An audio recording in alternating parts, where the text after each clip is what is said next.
Joshua and the Walls of Jericho. The conquest of the Promised Land.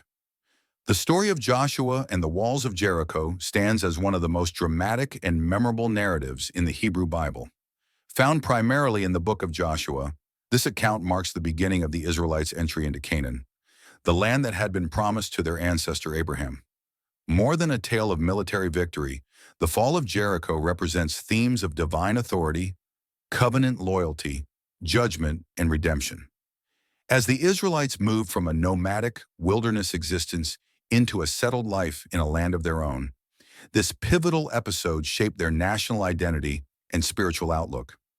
After 40 years of wandering in the wilderness, the Israelites, led by Moses, stood on the threshold of the Promised Land. However, it would not be Moses who would take them across the Jordan River. Upon his death, leadership passed to Joshua, a seasoned warrior and devoted servant of God who had served as Moses' assistant since the days of the Exodus. God commissioned Joshua to lead his people into Canaan, assuring him that he would be with him just as he had been with Moses. Joshua's name, meaning "the Lord is salvation," foreshadowed the victories to come and the theological message underlying them. Their first objective was the fortified city of Jericho. Situated just west of the Jordan River, Jericho was a well-defended urban center that served as a gateway into the interior of Canaan. Its high walls and military strength made it a formidable obstacle, but it was also a symbolic target. Conquering Jericho would not only provide a strategic military advantage, but would also serve as a powerful demonstration of God's presence with the Israelites. The battle plan given to Joshua was not conventional. Unlike standard military strategies of the day that relied on siege warfare, battering rams, or scaling walls, God's instructions to Joshua emphasized obedience, ritual, and faith over tactics and weapons. For 6 days, the entire Israelite army marched once around the city in silence, led by 7 priests carrying trumpets made of ram's horns in the Ark of the Covenant, the sacred object that symbolized God's presence among his people. On the 7th day, they marched around the city 7 times, and at the final circuit, the priests blew their trumpets and Joshua commanded the people to shout. In a stunning moment that would be retold for generations, the walls of Jericho collapsed, and the Israelites stormed the city, securing a total victory. What followed the miraculous collapse of Jericho's walls was both a triumph and a warning. The city was placed under a sacred ban, or harem, which meant that all its contents were to be devoted to destruction as an offering to God.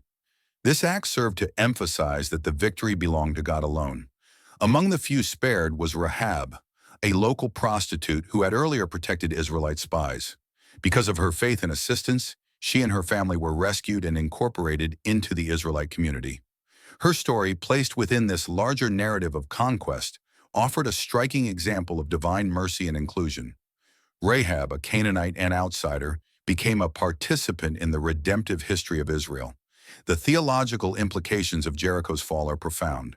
The narrative emphasizes that success in the Promised Land would depend not on military strength, numbers, or alliances, but on Israel's covenant relationship with God. Faith, obedience, and reverence were the true weapons of conquest. Joshua's leadership modeled unwavering trust in divine guidance, and the people's willingness to follow seemingly irrational commands underscored the lesson that God's ways are not always aligned with human expectations.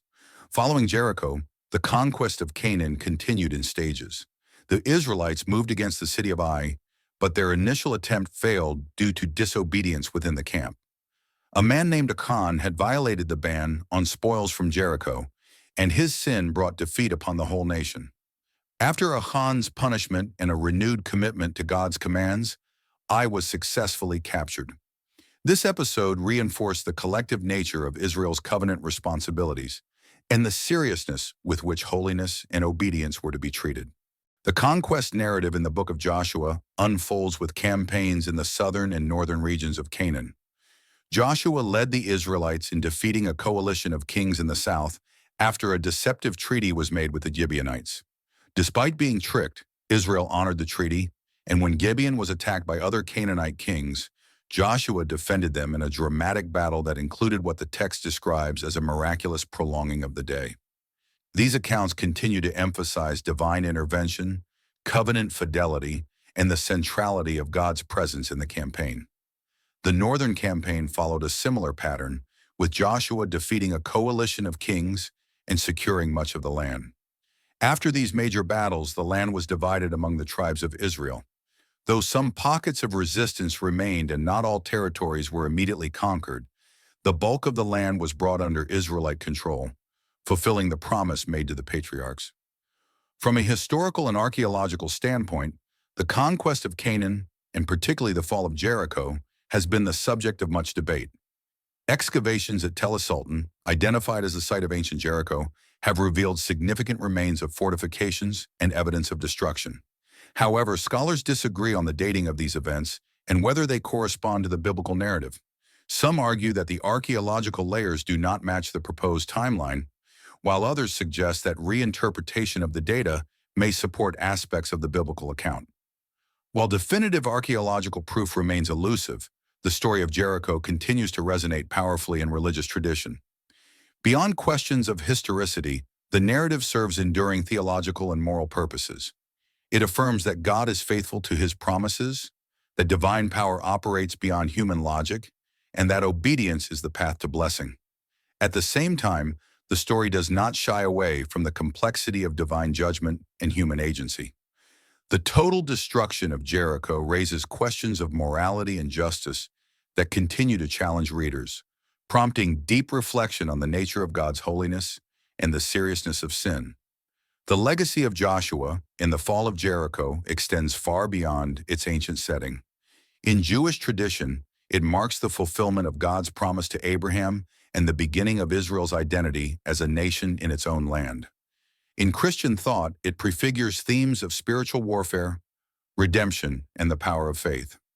Rahab's inclusion in the genealogy of Jesus in the Gospel of Matthew underscores the radical nature of God's grace and the possibility of transformation for even the most unlikely individuals. Ultimately, the conquest of the Promised Land, beginning with Jericho, is more than a historical event.